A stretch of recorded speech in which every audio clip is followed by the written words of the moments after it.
باغ فدق اسلام کا ایک ایسا کنٹروورشل واقعہ ہے جس میں اسلام کی دو بڑی پرسنالٹیز حضرت ابو بکر اور حضرت فاطمہ علیہ السلام کے درمیان اختلاف ہوا، جس نے آج تک امت میں دراڑ ڈال رکھی ہے۔ لیکن آخر یہ واقعہ کیا ہے، اور سب سے امپورٹنٹ بات یہ کہ اس میں حق پر کون تھا، حضرت ابو بکر یا سیدہ فاطمہ؟ میں نے اس ٹاپک پر گھنٹوں تک ریسرچ کی اور شیعہ اور سنی دونوں کتابوں کو اسٹڈی کیا، اور جو کچھ مجھے پتا چلا ہے وہی میں آپ کو بتانے والا ہوں۔ تو چلیں جانتے ہیں۔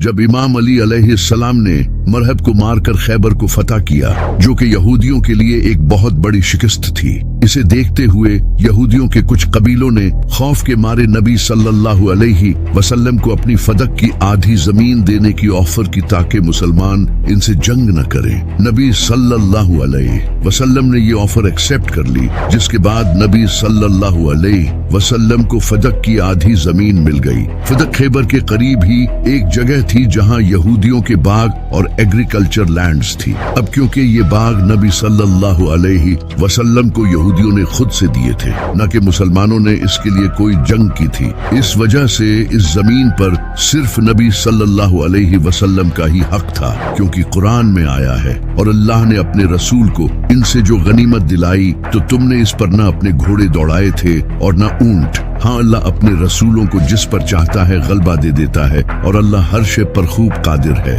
اس وجہ سے اس ساری زمین پر نبی صلی اللہ علیہ وسلم کا ہی حق تھا۔ لیکن جب نبی صلی اللہ علیہ وسلم کا وصال ہوا اور آپ کی وفات کے بعد حضرت ابو بکر رضی اللہ تعالیٰ عنہ پہلے خلیفہ بنے، تو سیدہ فاطمہ علیہ السلام ان کے پاس آئی اور ان سے وراثت کے طور پر یہ پراپرٹی واپس مانگی۔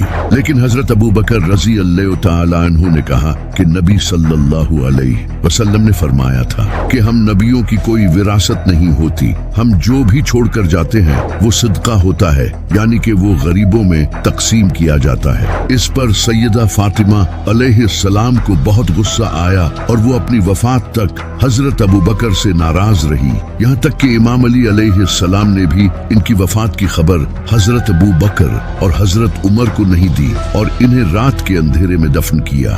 پھر جب حضرت ابو بکر رضی اللہ تعالیٰ عنہ کی وفات کے بعد حضرت عمر رضی اللہ تعالیٰ عنہ خلیفہ بنے، تو امام علی علیہ السلام اور حضرت عباس رضی اللہ تعالیٰ عنہ جو نبی صلی اللہ علیہ وسلم کے چچا تھے، حضرت عمر رضی اللہ تعالیٰ عنہ کے پاس آئے اور ان سے پھر یہ پراپرٹی مانگی۔ لیکن حضرت عمر نے بھی انہیں یہ باغ دینے سے منع کر دیا اور اس پراپرٹی کو اپنے ہی انڈر رکھا۔ پھر جب حضرت عمر کی وفات ہوئی تو اگلے خلیفہ حضرت عثمان بنے۔ حضرت عثمان نے اپنے دور خلافت میں یہ پراپرٹی اپنے کزن مروان کو دے دی۔ اس کے بعد جب امام علی علیہ السلام خلیفہ بنے تو آپ نے اپنے دور خلافت میں یہ پراپرٹی واپس نہیں لی، کیونکہ اس وقت امام علی علیہ السلام کے سامنے بہت بڑی مشکلیں آ چکی تھی، جیسے کہ حضرت عائشہ، معاویہ اور خوارج۔ امام علی علیہ السلام اپنی خلافت کے 4 سال انہی سے لڑتے رہے، اور ویسے بھی امام علی علیہ السلام نے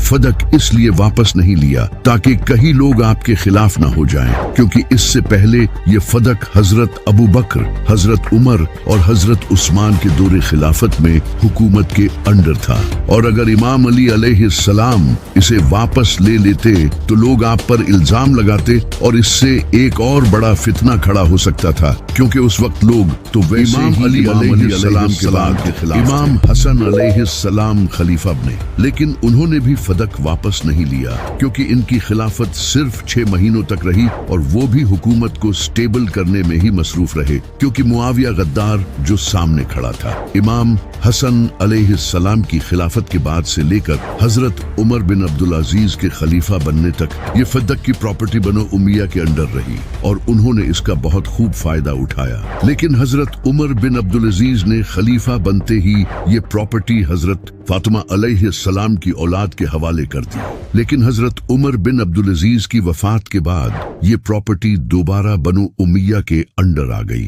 لیکن اب سب سے بڑا سوال یہ پیدا ہوتا ہے کہ اس ایشو میں حق پر کون تھا؟ सैयदा फातिमा अलैहिस्सलाम या फिर हजरत अबू बकर। अब इस पर शिया और सुन्नी दोनों की किताबों में बहुत सी चीजें लिखी गई हैं, लेकिन अब हम इन दोनों को छोड़कर न्यूट्रल होकर देखेंगे कि रियलिटी क्या थी। कुछ मौलवी कहते हैं कि हजरत अबू बकर सही थे क्योंकि अनबिया की कोई मिरास नहीं होती, लेकिन अगर ऐसा है तो सैयदा फातिमा अलैहिस्सलाम को जब हजरत अबू बकर ने ये हदीस सुनाई तो वो इस बात पर नाराज क्यों हुई? इन्हें तो चाहिए था कि वो ये हदीस सुनकर इनकी बात मान लेती, लेकिन इस हदीस में साफ अल्फाज हैं कि हजरत आयशा ने फरमाया है कि सैयदा फातिमा अलैहिस्सलाम अपनी वफात तक हजरत अबू बकर से नाराज रही, जिस पर कुछ जाहिल मौलवी सैयदा फातिमा अलैहिस्सलाम पर इल्जाम लगाते हैं कि उन्हें ये हदीस पता नहीं थी, यानी कि वो ये कहना चाहते हैं कि नबी सल्लल्लाहु अलैहि वसल्लम ने अपनी तरबियत में कमी छोड़ दी थी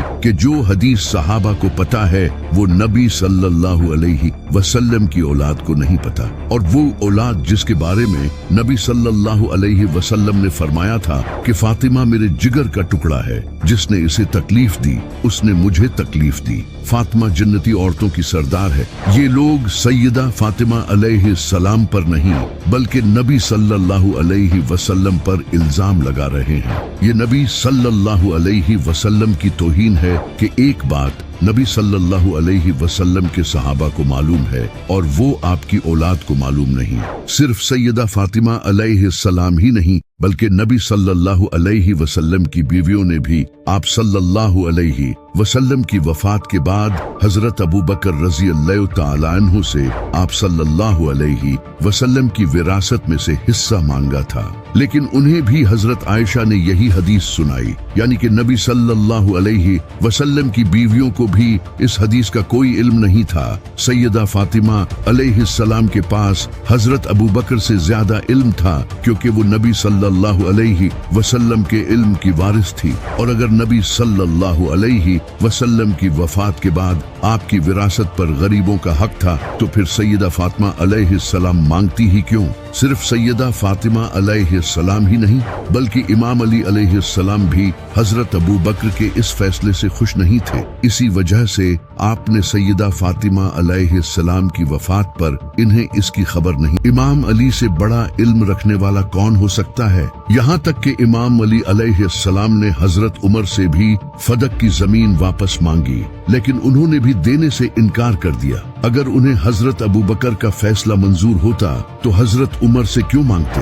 और हजरत अबू बकर की इस हदीस के मुताबिक अनबिया की विरासत इनकी वफात के बाद गरीबों और मुस्किनों में बांट दी जाती है, लेकिन अगर कोई नबी वफात पाता है तो उसकी विरासत तकसीम किसे करनी चाहिए? ऑफ कोर्स उसकी औलाद को, क्योंकि नबी की औलाद ही तो उसका सक्सेसर होती है। जैसा कि हजरत याकूब अलैहिस्सलाम के सक्सेसर हजरत यूसुफ अलैहिस्सलाम थे, हजरत इब्राहिम अलैहिस्सलाम के सक्सेसर हजरत इस्माइल अलैहिस्सलाम थे, और हजरत दाऊद अलैहिस्सलाम के सक्सेसर हजरत सुलेमान अलैहिस्सलाम थे। इस हदीस के मुताबिक भी हजरत अबू बकर को ये प्रॉपर्टी सैयदा फातिमा अलैहिस्सलाम के हवाले कर देनी चाहिए थी, लेकिन अगर कुरान को देखा जाए तो इसमें तो कहीं ये नहीं लिखा कि अनबिया की मिरास नहीं होती। उल्टा हमें ऐसी कई आयात मिलती हैं जिनसे इशारा मिलता है कि अनबिया की विरासत होती है, जैसा कि कुरान में ये आयत मौजूद है जिसमें हजरत ज़िक्रिया अलैहिस्सलाम अल्लाह से दुआ करते हैं कि ऐ अल्लाह